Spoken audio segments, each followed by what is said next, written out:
What if one of America's biggest rivals today was once one of its most important allies? Not secretly, not temporarily, but officially, militarily, strategically. And the collapse of that alliance still shapes global politics today.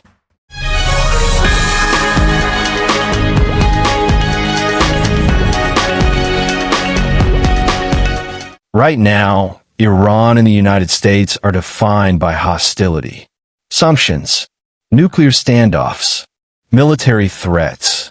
So the idea that they once worked together sounds impossible. But history isn't built on today's headlines.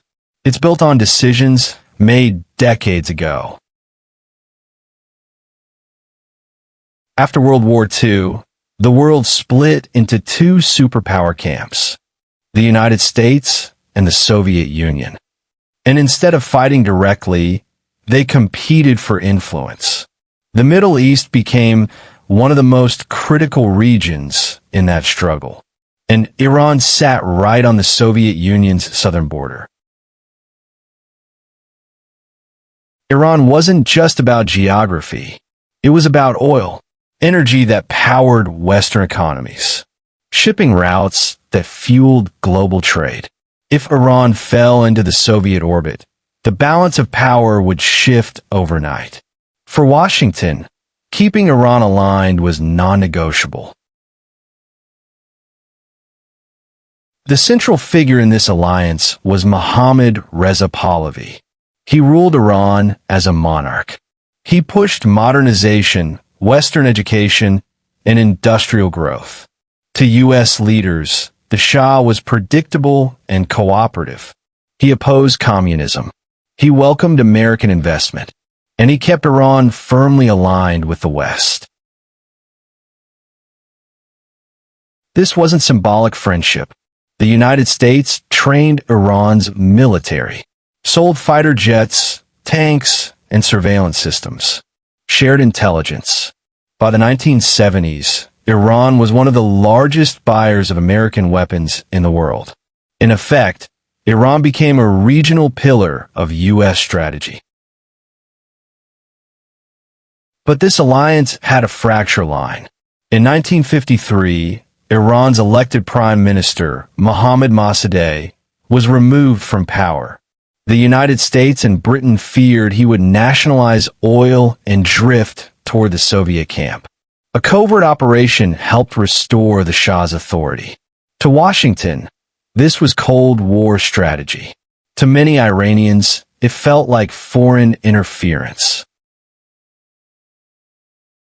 The Shah accelerated modernization through programs like the White Revolution. Education expanded. Infrastructure grew. But political power became more centralized. Opposition voices were suppressed. And critics believed the U.S. tolerated repression as long as Iran stayed aligned. By the late 1970s, resentment crossed social lines.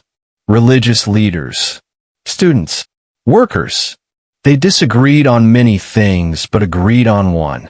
Iran should not be shaped by foreign powers. The U.S.-Shah alliance became a symbol of lost sovereignty. In 1979, protests exploded nationwide. The Shah fled the country, and a new Islamic republic emerged, led by Ruhollah Khomeini.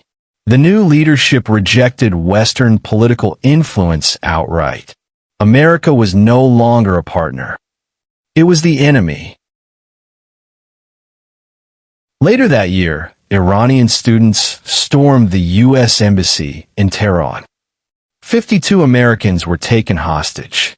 They were held for 444 days. For Americans, it was humiliation. For Iran's revolutionaries, it was a message. The alliance was over. Diplomatic ties were cut. Sanctions followed. Mistrust hardened into ideology. And the Cold War alliance collapsed into long-term hostility. Not by accident, but by history.